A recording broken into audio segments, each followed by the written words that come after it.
of the Grand Astoria ballroom dripped light like diamonds onto the city's elite. At the center of it all was Justin Vance, a man who moved as if he owned the very air everyone breathed. His arm was wrapped around the waist of Scarlett Dubois, a woman whose crimson dress was as bold as her ambition. They swayed to the music, a perfect portrait of power and passion. He was the king of his castle, a titan of industry, celebrating his latest triumph. But a king is only a king so long as his castle is truly his. And tonight, the rightful owner had come to collect. The Starlight Charity Ball was the glittering apex of the New York social season, an event where fortunes were pledged on a whim and reputations were made or shattered between the soup and the salmon course. And tonight no star shone brighter than Justin Vance. At 42, he possessed a lethal combination of rugged good looks, honed by early mornings with a personal trainer, and the predatory grace of a man who had never been told no. His company, Vance Global Innovations, had appeared on the scene like a supernova disrupting tech markets with what financial journalists called unprecedented aggressive acquisitions. His face graced the covers of Forbes and Fortune, his interviews filled with talk of vision disruption and legacy. Tonight, he was the event's guest of honor, having made a 7-figure donation to the Children's Hospital that sent a ripple of impressed murmurs through the ballroom. His tuxedo was a bespoke Tom Ford, the watch on his wrist, a Patek Philippe that cost more than the average American home. Every detail of his existence was meticulously curated to scream success, and the most dazzling accessory on his arm was Scarlett Dubois. She was 26, a former art gallery assistant, who now ran her own art consultancy, a venture funded entirely by Justin's generosity. With cascading auburn hair, eyes the color of emeralds, and a laugh that tinkled like ice in a crystal glass, she was the physical embodiment of his triumph over a world that had once looked down on him. She clung to him, her head resting on his shoulder as they danced, whispering in his ear.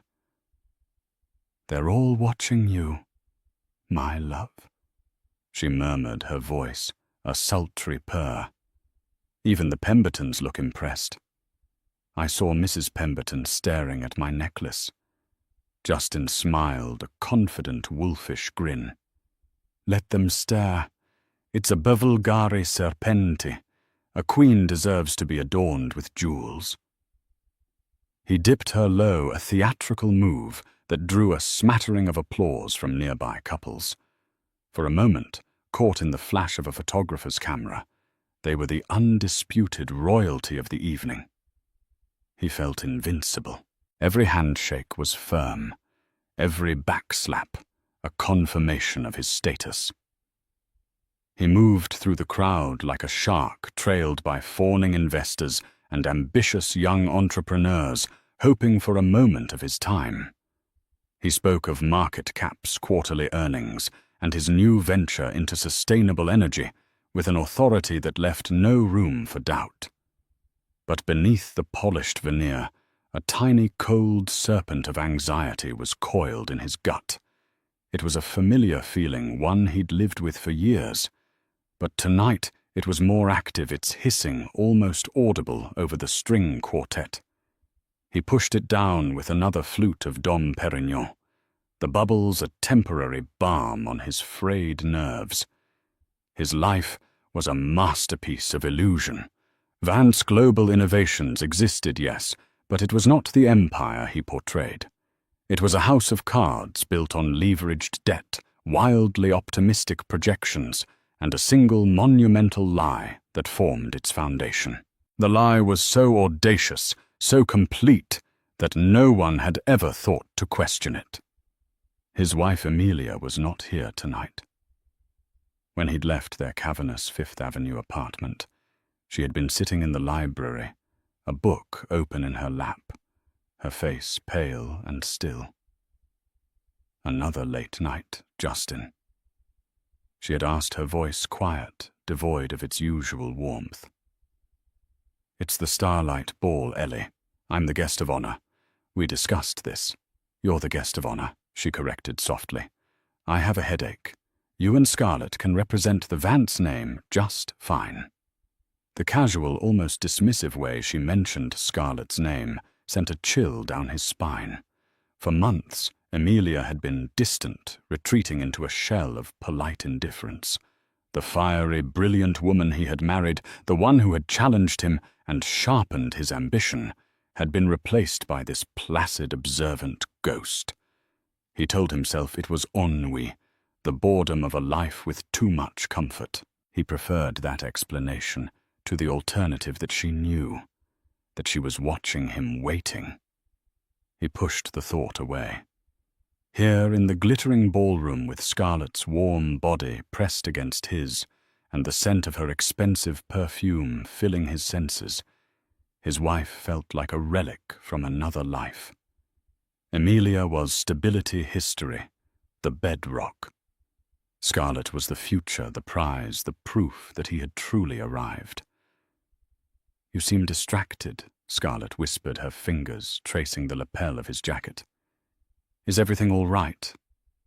Perfectly, he lied smoothly, his smile returning. I was just thinking about our trip to St. Bart's next week. The yacht is confirmed. Her eyes lit up, the momentary concern vanishing. This was the world she wanted, the one he had promised her. It was the world he had promised himself. And he would do anything, burn anyone, to keep it from turning to ash. He spun her around, laughing as the music swelled, pulling her closer. He was Justin Vance, the master of the universe. Nothing could touch him. From across the room, near the grand arching entrance, a journalist from the Wall Street Journal, a man known for his incisive, unforgiving investigations, watched him. The journalist Marcus Thorne didn't look impressed. He looked hungry. And Justin, for the first time that night, felt a genuine, terrifying pang of fear. The serpent in his gut had finally uncoiled. Emilia Vance was not at home with a headache. She was sitting in the back of a black Mercedes Maybach, its silent engine gliding through the glistening streets of Manhattan, the city lights painting fleeting strokes across her stoic face. The book she had been holding an hour ago, a first edition of Virginia Woolf's A Room of One's Own, now lay on the seat beside her. Its theme of female independence had never felt more resonant. Her transformation had been a quiet one, an awakening that happened not in a thunderclap, but in a series of small, unsettling discoveries. It began 6 months ago, with a letter. A collections notice from a creditor she'd never heard of for a loan of $2 million she knew nothing about. It had been mistakenly delivered to their old Hamptons address and forwarded on slipping through the net of Justin's carefully controlled mail. When she'd confronted him, he had laughed it off. An aggressive clerical error, darling. I'll have my legal team crush them. He was so charming, so dismissive, that she almost believed him. But the seed of doubt had been planted. Emilia was the daughter of a university history professor and an accountant. She grew up in a world of books, budgets, and verifiable facts. She was intelligent, methodical, and had a mind for numbers that Justin, in his sweeping grandeur, often underestimated. While he was out chasing a legacy, she had quietly managed their personal finances, the household accounts, and the family trust for their 2 children away at boarding school. She was the one who balanced the books. So she started digging, not with malice, but with a growing sense of dread. She began with the small things. The credit card statements he kept locked in his office desk. She picked the lock, a skill learned during a rebellious teenage phase, and found charges that didn't align with his business trips. Suites at the George V in Paris when he was supposed to be in Frankfurt. Jewelry from Graff and Cartier that she had never received. extravagant dinners at restaurants she'd never heard of. The name Scarlett Dubois appeared again and again. A quick, discreet search revealed the art consultant's social media, a gaudy digital scrapbook of a life funded by her husband. There she was wearing the Cartier bracelet, dining at the Parisian restaurant, her arm linked with a man who was always just out of frame. The betrayal was a physical blow, a cold fist clenching in her chest. But it was the financial discoveries that truly terrified her. Using her knowledge of their accounts, she delved deeper.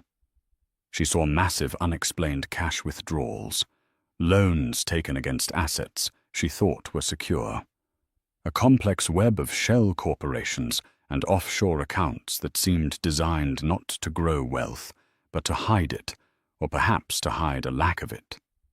Vance Global Innovations. The company he paraded as his own creation seemed less like a solid institution and more like a shimmering mirage. Her first instinct was to confront him, to scream, to shatter the illusion with the force of her pain. But she knew Justin. He would lie. He would gaslight her, call her hysterical, and then lock down his finances so tightly she would never find the truth. She needed more than suspicion. She needed proof. She needed power. Her father had once introduced her to a man at a university, Benefit, a reclusive philanthropist who had been a quiet legend in the financial world for half a century. A man whose name was synonymous with old money integrity and immense understated power. Mr. Alistair Finch. She found his private office number through a family connection and made the call. Her voice trembling but determined. She expected to be rebuffed by a secretary, but the man himself answered on the second ring. His voice a calm, deep baritone. She explained who she was and that she needed to discuss a matter of utmost urgency and discretion regarding Justin Vance. To her astonishment, he agreed to a meeting. The next day, she sat in his office, a quiet, wood-paneled sanctuary, high above Central Park, that smelled of old leather and tea. Alistair Finch was in his late 70s, with piercing blue eyes and an air of absolute stillness. He listened without interruption as she laid out her findings. The debt, the lies, Scarlett, the precarious nature of Justin's company. She expected shock, perhaps pity. She received something else entirely. When she was finished, he looked at her, his expression not of surprise, but of profound disappointment. "Emilia," he said, his voice gentle, "I am so very sorry you have had to discover this on your own. I had hoped the situation would resolve itself before it came to this." Emilia stared at him, confused. "You know," Alistair sighed, rising from his desk to look out the window at the park below. "I know Justin Vance better than he imagines. Vance Global Innovations is not his company. It is a subsidiary of Finch Holdings." The room seemed to tilt. Emilia felt the air leave her lungs. "What years ago?" Alistair explained, turning back to her. "I acquired a portfolio of promising but mismanaged tech startups. I needed a dynamic, aggressive CEO to package and run them, someone with a great talent for sales and public relations. Justin Vance, who was then a junior executive at one of the firms, was recommended. He was brilliant, charismatic, and monumentally ambitious." He paused, his gaze meeting hers. "I gave him a title, a generous salary, and a very small, conditional equity stake. I made him the public face of the company. The name Vance Global Innovations was his idea. It fed his ego. I allowed it because a confident front man is good for business. I remained a silent majority partner, the true owner. The capital, the assets, the patents, they are all mine." Emilia felt a wave of nausea. Justin wasn't just a cheat and a liar. He was a fraud on a scale she could never have imagined. He wasn't a king. He was a court jester who had stolen the king's crown and was pretending it fit. For a while he performed well. Alistair continued, but in the last 2 years, his narcissism has spiraled out of control. He began to believe his own press. He started leveraging the company's assets for personal gain, for this lifestyle. He has been cooking the books to hide his profligacy from my auditors. I have been building a case against him for months. I was going to remove him at the end of the fiscal quarter. Amelia's mind raced, piecing it all together. The lies, the debt, it was all a desperate attempt to maintain an image built on someone else's foundation. Tonight, she said, her voice now steady. The trembling gone, replaced by a cold, hard clarity. He is at the Starlight Ball. He's the guest of honor. He made a $1 million donation. Alistair's eyebrows rose. Did he now with whose money, I wonder? A plan began to form in Amelia's mind.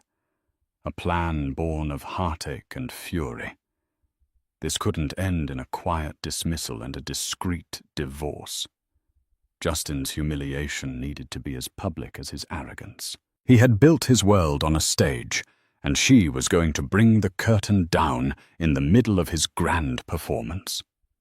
"Mr. Finch," she said, her voice ringing with newfound strength, "you were going to fire him at the end of the quarter. I would like to ask you to move up the timeline. To tonight." Alistair Finch studied her for a long moment. He saw not a wronged wife seeking petty revenge, but a woman of substance reclaiming her life.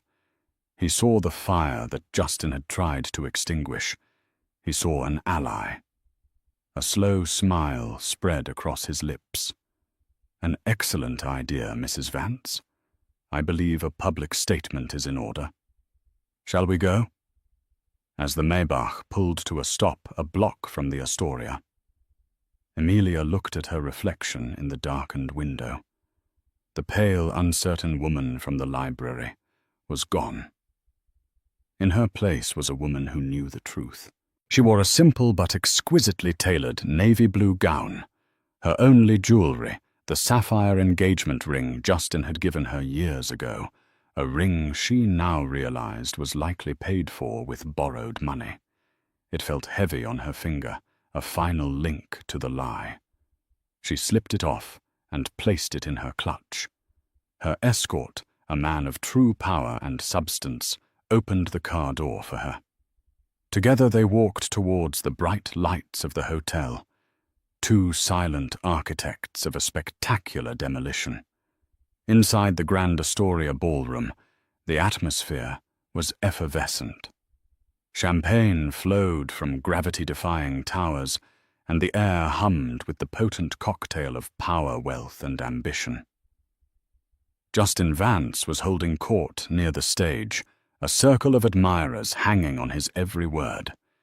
He was retelling the story of a recent hostile takeover, embellishing details to cast himself as a ruthless corporate warrior.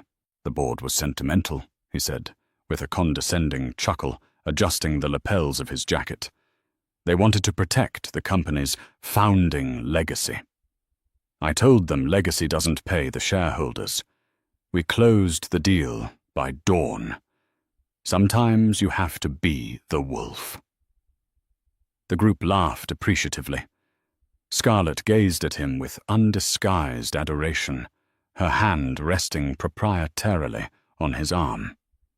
She felt the intoxicating pull of his power, a force that she believed would soon be hers to wield as well.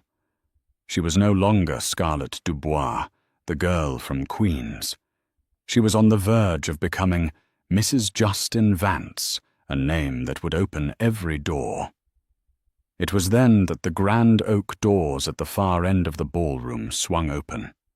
The entrance of a new guest at a gala is rarely a momentous occasion, but this was different.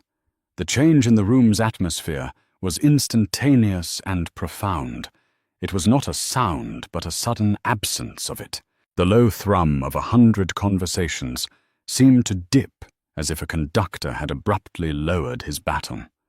Heads turned first out of idle curiosity, then with widening eyes of disbelief. Amelia Vance stood in the doorway. But it was not the Amelia they knew. The society wives who exchanged polite air kisses with her at luncheons were used to a woman of quiet elegance and reserved grace. The woman standing before them now was transformed. Her navy gown was understated, yet commanded attention, its clean lines a stark contrast to the frothy, jeweled creation surrounding her. Her hair was swept back, revealing a face that was not smiling, but was instead set with a look of serene, unshakable resolve. She radiated an aura of power that was entirely new, an energy that made the glittering diamonds and forced smiles in the room seem cheap and flimsy. But it wasn't just her transformation that caused the collective intake of breath. It was the man standing beside her. Alistair Finch was a ghost of the financial world, a legend whispered about in boardrooms, but almost never seen. His photograph hadn't appeared in a newspaper in 20 years. He moved in circles, so rarefied they were practically mythical. To see him here at a public event was like spotting a snow leopard on Park Avenue. His presence alone was a seismic event. And he was standing next to Amelia Vance, his hand resting lightly and protectively on the small of her back. The gossip began instantly, a ripple of whispers that spread through the ballroom like wildfire. Is that Alistair Finch? What is he doing with Amelia Vance? I thought she was ill tonight. Look at her. She doesn't look ill. She looks dangerous. Justin's story faltered mid-sentence. He had his back to the entrance, but he felt the shift in the room's energy, the sudden diversion of his audience's attention. He turned a flicker of annoyance on his face, ready to reclaim the spotlight. His eyes met Amelia's across the vast, suddenly silent expanse of the ballroom. The blood drained from his face. The confident smile froze, then melted away, replaced by a mask of stunned confusion. Why was she here, and why in God's name was she with Alistair? Finch. Finch was a recluse, a silent partner he hadn't spoken to directly in over a year, communicating only through layers of lawyers and accountants. Their relationship was one of professional distance, just as Justin preferred it. Seeing him here with his wife felt like a violation of the natural order, a nightmare made real. Scarlett felt the change in him immediately. His arm tensed under her hand. Justin. What is it? She asked, following his gaze. She saw a handsome, well-dressed woman and an old man. She felt a prickle of jealousy at the woman's poise, but didn't understand the significance. Who are they? Justin didn't answer. His mind was racing, trying to compute the impossible equation before him. Amelia, Finch, together, here. It didn't make sense. A dozen frantic scenarios played out in his head, each more terrifying than the last. Was this about their marriage? Was she publicly leaving him for an older, richer man? The absurdity of the thought was almost comical, but the ice-cold dread gripping his heart was anything but. Amelia and Alistair began to walk. They didn't hurry. Their pace was slow, deliberate, regal. With every step they took, the path before them cleared as if they were parting the Red Sea. People backed away, their whispers dying on their lips, replaced by a tense, expectant silence. The string quartet, sensing the dramatic shift, faltered, and then stopped playing altogether. The only sound was the soft click of Amelia's heels on the marble floor, a sound that echoed in the cavernous room, like a ticking clock counting down to doomsday. Marcus Thorne, the journalist, watched with rapt attention, his professional instincts screaming. This was it. This was the story. He subtly angled his body, ensuring his phone's camera had a clear, unobstructed view. The walk across the ballroom floor felt like an eternity. To Justin, it was a death march. He watched his wife approach a woman he had systematically underestimated, ignored, and betrayed. He saw now with horrifying clarity the intelligence in her eyes, the steel in her spine. This was not the quiet, compliant wife he had left at home. This was a stranger, a beautiful, avenging angel. And beside her, the old man whose quiet demeanor belied a power so vast it could erase Justin from existence with a single phone call, walked with the calm certainty of a man who owned the very ground on which they all stood. By the time they reached Justin's circle, the entire gala had come to a standstill. Every eye in the room was fixed on the four people at its center: the fraud, the mistress, the wife, and the king. The air was thick with unspoken tension, charged and volatile, ready to ignite. Emilia and Alistair stopped a few feet from Justin and Scarlett. The silence in the ballroom was now absolute, a heavy blanket that smothered all other senses. It was as if the hundreds of guests had ceased to breathe, becoming a silent chorus for the drama unfolding before them. For a long moment, no one spoke. The four of them stood in a tableau of impending disaster. Justin, his face a ghastly shade of pale, finally found his voice. It came out as a strained, unnatural croak, a desperate attempt to regain control of a situation that was spiraling into a black hole. "Emilia," he said, forcing a brittle smile. "What a surprise. I thought you were feeling unwell." "And Mr. Finch?" "An honor to see you out and about. To what do we owe the pleasure?" He tried to project his usual charismatic confidence, but the tremor in his voice betrayed him. He was a bad actor in the final scene of a play he no longer understood. Emilia's expression didn't change. Her gaze was level, her eyes holding his with an intensity that made him want to look away. She didn't acknowledge his question. Instead, she looked past him, her eyes landing on Scarlett for the first time. She looked at the younger woman, not with the fury of a spurned wife, but with something far more devastating, a cool, clinical pity. Her eyes scanned the Bivalgari necklace, a piece she recognized from a receipt she had found before meeting Scarlett's gaze.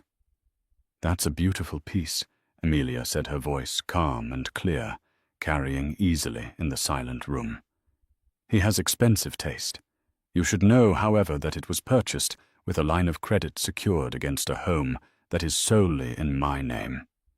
I suppose in a way that makes it a gift from me." Scarlett's face flushed a deep crimson. The insult was so precise, so elegantly delivered, it was like being struck by a poisoned dart. She opened her mouth to retort, to say something cutting, but no words came. She looked to Justin for defense, but he was staring at Emilia, his face a mask of horror. He knew in that instant that this was not about jealousy. This was an execution. "Emilia, this is hardly the time or the place," Justin stammered, taking a half-step forward as if to shield Scarlett, a pathetic, reflexive gesture of a man protecting one asset from another. On the contrary, Justin Alistair Finch spoke for the first time. His voice was not loud, but it had a gravelly resonance of pure authority that commanded total attention. Every guest in the room leaned in, straining to hear. "I think this is the perfect time and place. A man's character is best judged in public." Alistair's eyes, cold and blue, as a winter sky settled on Justin. I was just telling Amelia about the nature of our business relationship. I find that transparency is always best. Don't you, Justin? Felt a wave of dizziness. He felt trapped, cornered, the brilliant lights of the chandeliers suddenly feeling like harsh, interrogating lamps. I don't know what you mean, he managed to say, the lie sounding feeble even to his own ears. Let me clarify. Alistair said, his tone patient, as if explaining a simple concept to a child. For 10 years you have been the face of a company. You have taken the credit, you have graced the magazine covers, and you have enjoyed the considerable perks of the position I gave you. But you seem to have forgotten a fundamental truth, Justin. A frontman is not the main event. He is merely an employee. Scarlett's head whipped around to look at Justin, her eyes wide with confusion and a dawning horror. Employee. The word hung in the air, ugly and incongruous with the man who had promised her the world. The man she believed was a self-made titan. What is he talking about, Justin? She whispered, her voice sharp with panic. Justin ignored her. His entire focus was on Alistair and Amelia, the two architects of his ruin. He saw the cold, righteous fury in his wife's eyes and the final dispassionate judgment in Alistair's. This is a private matter, Justin hissed, his voice low and desperate. We can discuss this in an office like civilized people. We are well past that point, Amelia said, her voice cutting through his plea. You built this life, this grand illusion, on a stage for everyone to see. It's only fitting that they see it for what it really is. She took a step closer, her voice dropping but losing none of its steely edge. Did you really think I wouldn't find out? The debt, the lies, the women. Did you think I was just another one of your decorative assets? Something to be stored in your Fifth Avenue apartment until needed. Every word was a perfectly aimed blow. Justin flinched. He had no defense. The lies he had lived by for so long were useless against the cold, hard weight of the truth. He looked around the room at the sea of faces watching him. These were the people whose approval he had craved, whose envy he had cultivated. Now their expressions were a mixture of shock, fascination, and undisguised schadenfreude. He was no longer their peer. He was their evening's entertainment. The public spectacle he had so desperately wanted was his, just not in the way he had ever imagined. The confrontation was not a screaming match, not a messy, emotional scene. It was something far worse. It was a quiet, methodical public dissection, and the surgeons were holding their scalpels ready to make the final fatal incision. The tension in the ballroom had reached its zenith. Justin Vance stood exposed, his carefully constructed world crumbling around him in slow motion. He looked from his wife's resolute face to Alistair Finch's impassive one, searching for an exit, a way to spin this, to lie his way out one last time. But there was no escape. You have no idea what you're talking about, Justin blurted out, a last desperate act of defiance. He turned his attention to the crowd, his voice rising in a theatrical appeal. This is a private marital dispute, complicated by a bitter business disagreement. My wife is overwrought, and Mr. Finch is attempting a hostile takeover, using my family to do it. A few people in the crowd murmured the accusation of corporate raiding a familiar narrative. For a fleeting second, a sliver of hope ignited in Justin. Perhaps he could paint himself as the victim. Alistair Finch shattered that hope with a single quiet laugh. It wasn't a sound of mirth, but of pure, incredulous irony. A hostile takeover, Alistair repeated, shaking his head slowly. My dear boy, you cannot take over something you already own. Every share, every patent, every brick and server of Vance Global Innovations is and always has been the property of Finch Holdings. He gestured vaguely around the opulent ballroom. This entire evening. Your generous $1 million donation to the hospital. A noble gesture. It will, of course, be honored, but it will be noted in the records as a donation from Finch Holdings, as it was our money you were pledging. The collective gasp from the audience was audible. This was no longer a domestic squabble. This was the public detonation of a man's entire identity. Alistair turned his gaze to Marcus Thorne, the journalist, who was now openly recording the scene with his phone. "Mr. Thorne," Alistair said, his voice projecting clearly. "Let me give you a headline. As of 9:30 p.m. this evening, Justin Vance has been summarily dismissed from his position as CEO of my subsidiary company for gross financial misconduct and embezzlement. A full forensic audit is underway, and we will be cooperating with the District Attorney's office." Embezzlement. District Attorney. The words struck the room like hammer blows.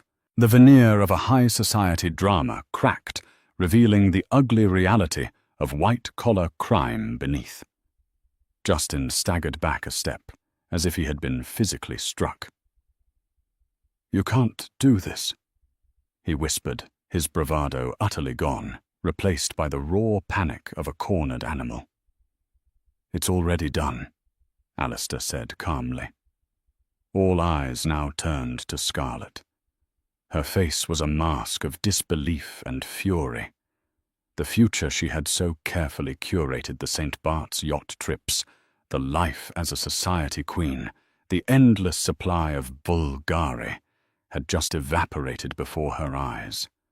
The man she had hitched her star to was not a titan, but a glorified manager, a thief who had been caught with his hand in the till.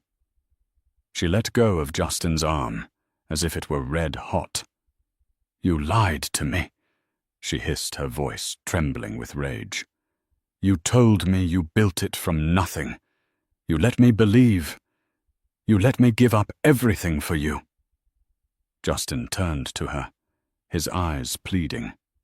"Scarlet, baby, I can fix this. It's a misunderstanding. We are nothing." She spat, her voice rising to a shrill cry. She took a step back, creating a physical and symbolic distance between them. Her dream had become a nightmare, and she had no intention of being dragged down with him. In a final desperate act of self-preservation, she turned to the crowd, her face streaked with tears. "I knew nothing about this. He deceived me just as he deceived everyone." With that, she turned and fled. Pushing her way through the stunned guests, her crimson dress a slash of color as she disappeared from the ballroom and from Justin's life. Her exit was the final humiliating punctuation mark on his downfall.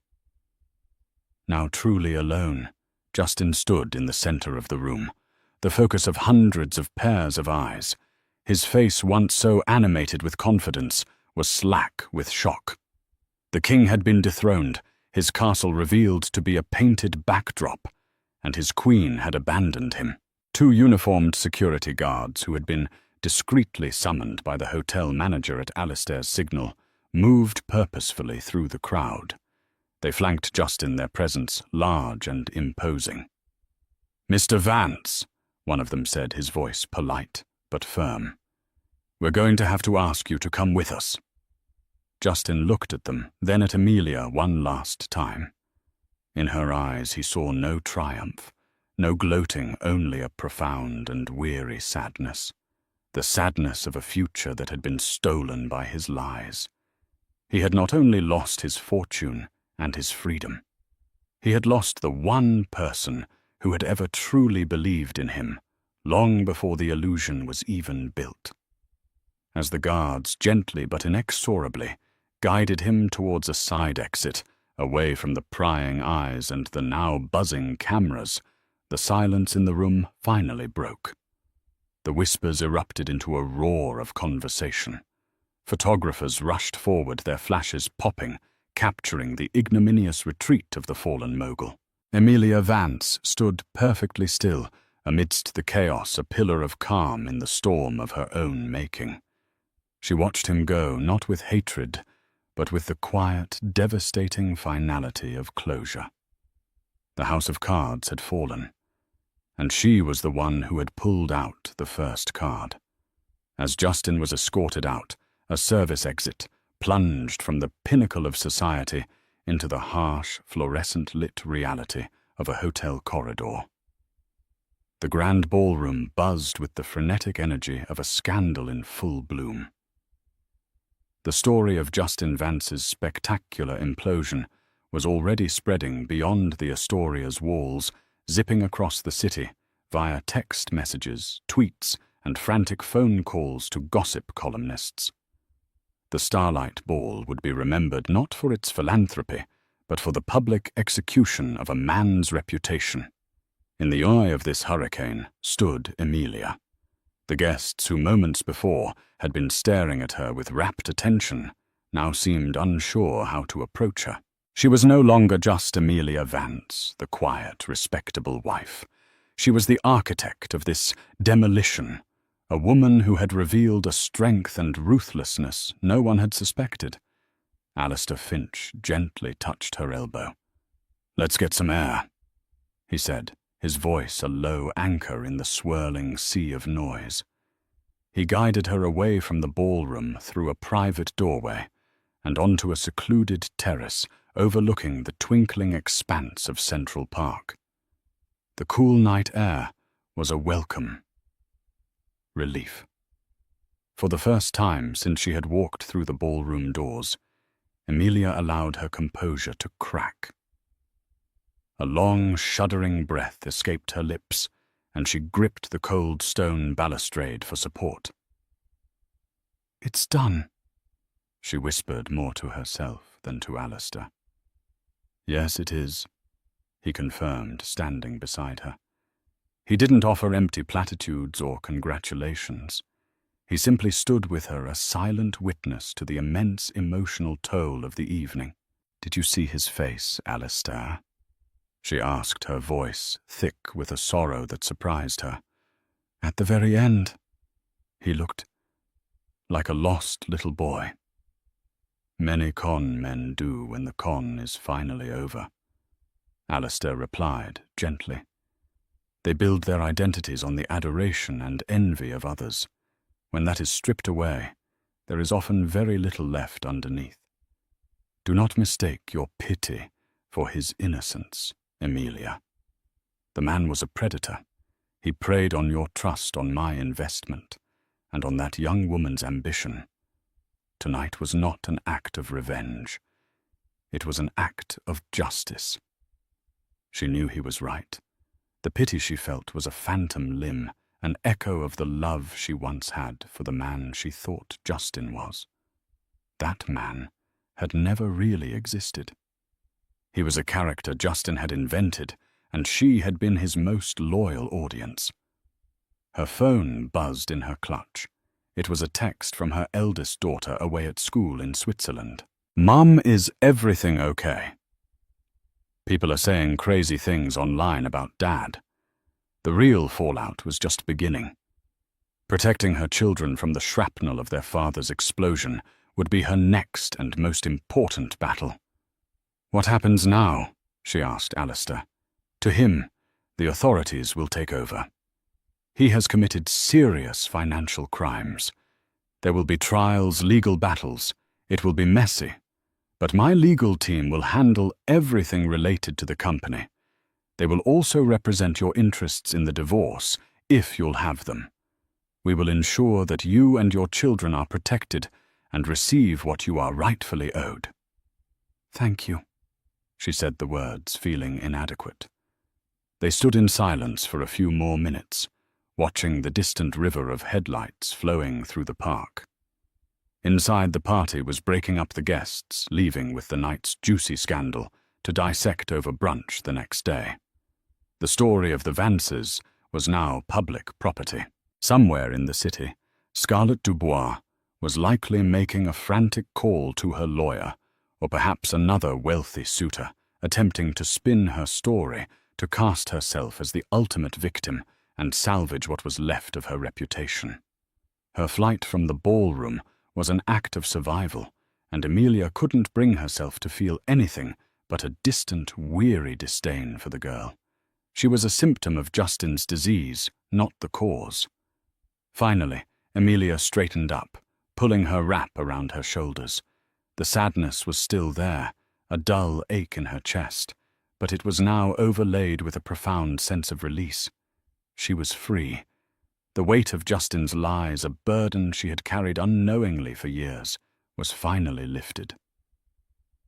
"I think I'm ready to go home," she said. Not to the opulent Fifth Avenue apartment that now felt like a gilded crime scene, but to the idea of a home she could now build for herself, one founded on truth and her own strength. Alistair nodded, a look of deep respect in his eyes. "Of course. My car is waiting." As they walked away from the terrace, leaving the noise and the wreckage of her old life behind, Amelia felt the first tentative stirrings of a future she hadn't dared to imagine. It was a future where her name was not just an attachment to a man's, but was entirely her own.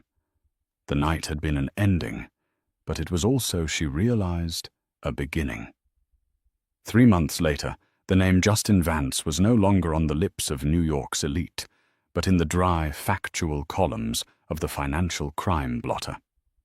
The Wall Street Journal had run a devastating exposé, with Marcus Thorne's byline detailing the intricate web of fraud Justin had spun.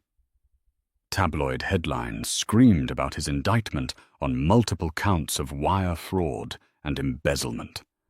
His assets were frozen, his reputation so toxic that former friends and colleagues crossed the street to avoid making eye contact with his lawyers. The Wolf of Wall Street had been declawed, defanged, and caged, awaiting a trial whose outcome was a foregone conclusion. Amelia sat in a bright, airy office in Soho, a space that smelled of fresh paint and new beginnings. Sunlight streamed through the large industrial windows, illuminating blueprints and fabric swatches spread across a large oak table. The grand, suffocating apartment on Fifth Avenue had been sold as part of the legal proceedings. With the considerable assets Alistair's lawyers had secured for her funds, that were legally hers and untainted by Justin's fraud, she had bought a smaller, elegant brownstone downtown and invested the rest in her own venture. She had started an interior design firm, Vance & Co. A deliberate act of reclaiming her own name. It had been a passion she had suppressed during her marriage, relegated to a hobby. Now it was her profession. Her first major client was fittingly Alistair Finch, who had tasked her with redesigning the corporate lobby of Finch Holdings. It was a public vote of confidence that had instantly put her on the map. Her phone buzzed. It was a message from her daughter, a picture of her son home from school for the weekend, laughing as they baked a cake in the new kitchen. The caption read, "He's trying to eat all the frosting. It's good to be home, Mum." Amelia smiled a genuine, unburdened smile. The divorce had been finalized last week. The proceedings were swift and brutal for Justin's side. He had nothing left to bargain with. She had been granted full custody and a settlement that ensured her and the children's futures were secure. She had not seen him since that night at the gala, and she had no desire to. Alistair Finch had become a surprising and cherished friend. He was a mentor offering shrewd business advice and quiet encouragement. There was no romance between them, only a deep mutual respect. He had seen the strength in her when she couldn't see it in herself, and for that she would always be grateful. Sometimes, late at night, she thought about the wreckage. She thought of Scarlett, who had reportedly moved to London, seeking to reinvent herself far from the fallout. She thought of Justin, sitting in a cell. The tailored suits and Patek Philippe watches replaced by a standard-issue jumpsuit. She didn't rejoice in his downfall. It was a tragedy, a life wasted in the pursuit of a hollow image. His greatest crime, she realized, was not the money he stole, but the trust he betrayed and the potential he squandered. He had been so busy playing the part of a great man that he had never bothered to simply be a good one. Her new assistant knocked on the doorframe. "Mrs. Vance, the clients from the Mercer project are here." Amelia stood up, smoothing the front of her blazer. She was no longer just Mrs. Justin Vance, the appendage to a powerful man. She was Amelia Vance, founder, CEO, mother survivor. She had walked through fire and emerged not burned but forged. Looking out the window at the bustling New York street below, she felt a sense of peace. The past was a closed chapter. Before her was a blank page, and for the first time in a very long time, she was the one holding the pen. The world Justin Vance now inhabited was a universe away from the Grand Astoria ballroom. It was a place of muted greys and washed-out greens, of echoing footsteps on linoleum floors, and the pervasive antiseptic smell of industrial cleaner, failing to mask the underlying scent of despair. The pre-trial detention center on Rikers Island did not have chandeliers. It had fluorescent tube lights that hummed incessantly, casting a pallid, unflattering glow on everyone and everything. Stripped of his bespoke suits, his Swiss watches, and the charismatic aura they helped project, Justin was diminished. In the standard-issue orange jumpsuit, he looked smaller, his confident posture replaced by a bitter, resentful slump. He had spent the last 3 months in a state of suspended disbelief, cycling through rage, self-pity, and a burning, venomous hatred for the two people he held responsible for his predicament: Alistair Finch, and most of all, Amelia. In his mind, he was a victim of a colossal betrayal. He wasn't a criminal. He was a visionary who had been stabbed in the back. He had flown too close to the sun. Yes, but it was Amelia who had personally ripped the feathers from his wings and watched him plummet to the earth. The long, silent hours in his cell were not spent in remorseful contemplation, but in replaying that night at the gala, dissecting every word, every look, his fury growing with each imagined slight.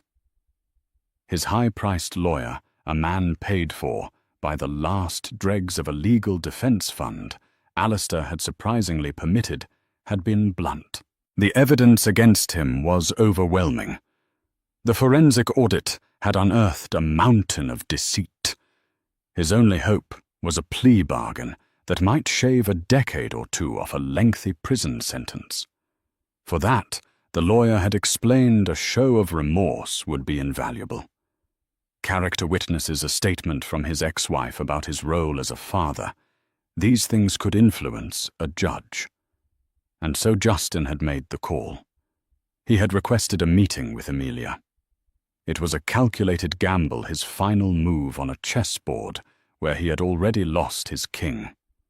He would swallow his pride, feign contrition, and play the only card he had left, their shared history and their children. Amelia agreed to the visit against the strenuous advice of Alistair and her own lawyers. "There is nothing to be gained," Amelia Alistair had told her over the phone, his voice laced with concern. "He is a master manipulator. Do not give him an arena to perform in." But Amelia knew it was something she had to do. Not for him, but for herself. It was the final chapter of a book she needed to close with her own hands. She needed to face the man stripped of all his power and pretense, and confirm that the hold he once had on her was well and truly broken. She walked into the visitation room. Her posture poised, her expression unreadable. She wore a simple cream-colored blouse and grey trousers, an outfit that was professional, understated, and utterly devoid of vulnerability. The Amelia who had once cried over his casual cruelties was gone forever. They sat opposite each other, separated by a thick pane of smudged plexiglass, and spoke through crackling receivers. Justin picked his up first. He had rehearsed his opening, aiming for a tone of broken humility. "Ellie," he began, his voice a low rasp. "Thank you for coming. You look... well." "I am Justin," she replied, her voice steady and clear through the receiver, without a hint of the emotion he had hoped to hear. He forged on with his script. "I've had a lot of time to think in here. About everything. About us. I remember when we first met at that fundraiser. I was so nervous.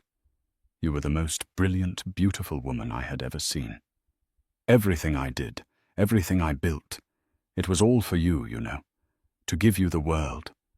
It was a classic Justin maneuver, a romantic lie wrapped around a kernel of truth." Amelia listened patiently, her expression unchanging. She didn't correct him, didn't argue. Her silence was more unnerving than any outburst would have been.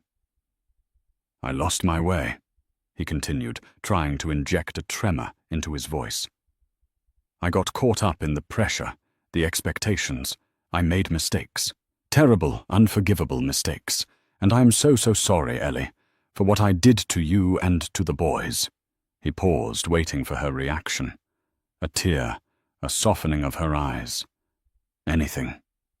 He got nothing. "Why did you ask me to come here, Justin?" she asked, her tone direct and businesslike.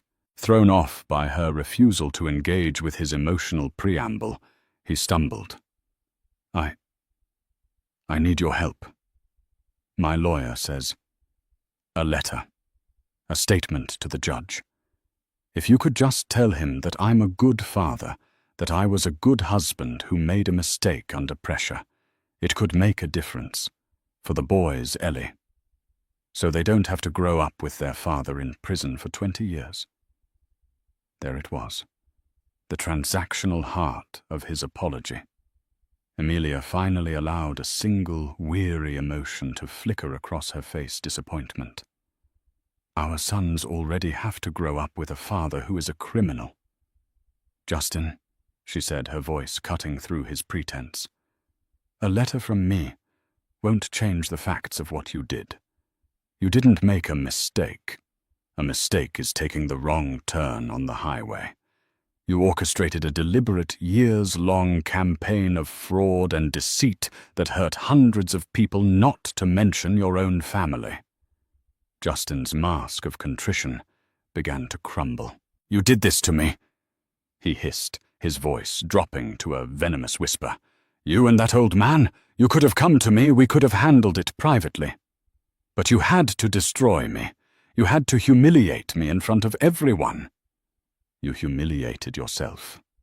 Amelia countered, her voice remaining perfectly level.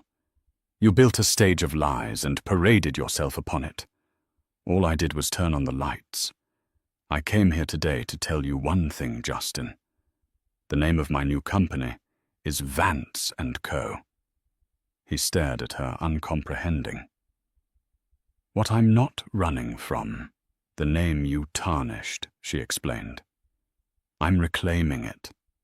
I'm building something real, something honest for myself and for our sons.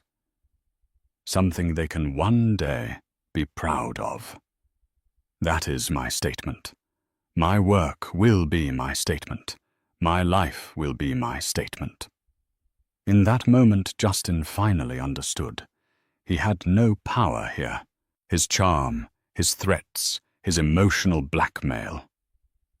They were all useless against this new version of his wife. She hadn't come here to save him or to gloat. She had come to close the door. Goodbye, Justin, she said, softly. She placed the receiver back on its cradle, the click echoing with finality. She stood up, smoothed her blouse, and walked out of the visitation room without a single backward glance. Justin watched her go, his knuckles white as he gripped the receiver. He was left alone with the humming lights, the grey walls, and the crushing absolute silence of his own empty echo. She had walked out of the grey, sterile room and back into the sunlight, leaving him behind in the void he had created for himself. He was at last, utterly and completely alone. And so the curtains fall on the grand illusion of Justin Vance, a man who built a glittering empire on a foundation of lies, only to watch it get torn down by the quiet, unshakable power of the truth. His story is a chilling reminder that the brightest lights can cast the darkest shadows, and true strength isn't found in what you project to the world, but in the integrity you possess when no one is watching. Emilia's journey shows us that even in the face of devastating betrayal, there is an opportunity not for revenge, but for rebirth, for reclaiming your name, your power, and your story. If this story of secrets, lies, and ultimate justice captivated you, please hit that like button to let us know. Share it with someone who loves a story of epic downfall and powerful redemption. And most importantly, subscribe to the channel and ring the notification bell so you never miss another tale of drama and intrigue. Thank you for listening.